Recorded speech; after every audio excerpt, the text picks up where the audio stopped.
देखो स्टूडेंट, एक क्वेश्चन भौतिक अवस्था में बताते हैं, बहुत ही इंपॉर्टेंट है। अब इसके बाद आते हैं भौतिक अवस्था है क्या स्टूडेंट, जानते हो?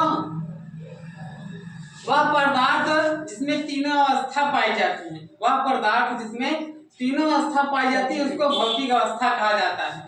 जैसे कहा जाए कि तीनों अवस्था पाई जा रही है, जैसे यह है तीन अवस्था है। यहाँ पर देखो, वह पदार्थ जिसमें तीनों अवस्था पाई जाती है उसे भौतिक अवस्था कहते हैं। जैसे कहा जाए स्टूडेंट, ये ठोस है, क्या है बच्चों? ये ठोस है। ये वाले में देखो दिया गया है द्रव, ये वाले में क्या दिया गया है बेटा? द्रव दिया गया है। ये वाले में क्या दिया गया है? गैस दिया गया है। ये वाले में क्या दिया गया है? गैस। भौतिक अवस्था के बारे में समझ रहे ना? अब ध्यान देना, इसमें तीन अवस्थाएं पाई जाती हैं, ठोस, द्रव, गैस, है ना? अब बच्चों देखो, तुम लोग ठोस क्या चीज है? ठोस क्या है? ठोस वह पदार्थ है जिसकी आकृति एवं आयतन दोनों निश्चित होती है। ठोस वह पदार्थ है जिसकी आकृति एवं आयतन दोनों निश्चित होती है, उन्हें क्या कहते हैं? ठोस। जैसे लकड़ी हो गई, क्या हो गई बच्चों? ये लकड़ी है। लकड़ी, लोहा, पत्थर, ईटीसी, बेटा ये सब ठोस है। ये सब क्या कहोगे? ठोस। कह देना जिसकी आकृति आयतन दोनों निश्चित होता है। आकृति और आयतन दोनों क्या होते हैं? निश्चित होता है, उसे क्या कहते हैं? ठोस कहा जाता है। लकड़ी, लोहा, पत्थर, तुम लोग लकड़ी की मेज पे बैठे हो, लोहे की मेज पे बैठे हो, पत्थर देखे हो, ये सब किसका? ठोस कहा जाता है।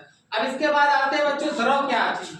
द्रव देखो, आप लोग पानी पिए हो, पानी के स्वाद पता नहीं चलता, कैलिक उदासीन होता है ना? तो कह देना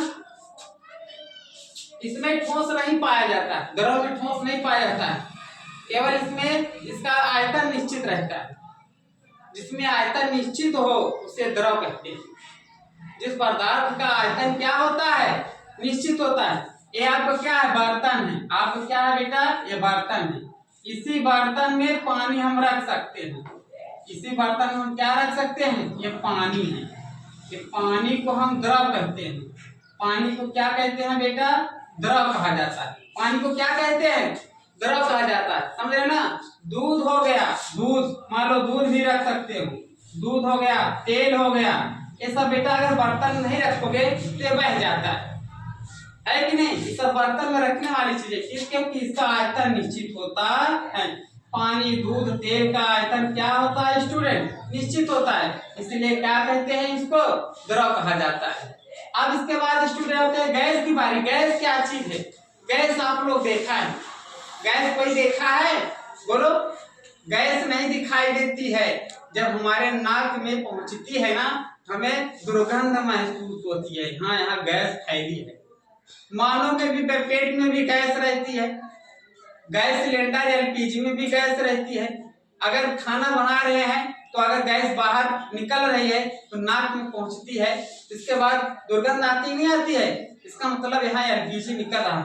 देखो एलपीजी, एलपीजी, इसको लिक्विड प्रेशर गैस बोलते हैं। क्या बोलते हैं बेटा?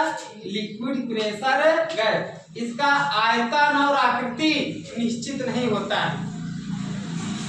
गैस का आयतन और आकृति निश्चित नहीं होता है, इसे क्या कहते हैं? इसे गैस कहा जाता है।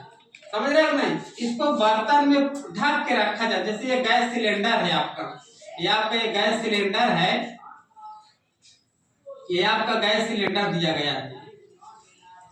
ये आपका क्या है? ये गैस सिलेंडर है, ठीक है? इसी के अंदर गैस को अंदर पैक करके रखा जाता है। अगर थोड़ी सी भी कहीं लीक रहेगा तो गैस बाहर निकलेगा, तो ये गैस हमारे नाकों तक जाएगा, तो हमको दुर्गंध होगी, तो पता चल जाएगा यहाँ पर गैस निकल रही है।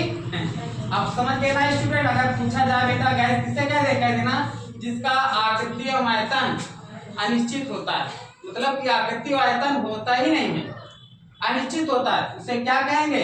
गैस कहते हैं। तो अब जो खाना वगैरह बनाते हैं घर में, कौन सी गैस रहती है? एलपीजी रहती है। कौन सी गैस रहती है बेटा? एलपीजी। पूरा नाम है द्रवित पेट्रोलियम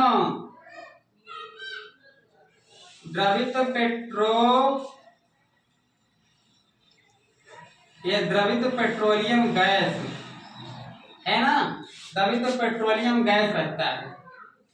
अब बता लोगे ना।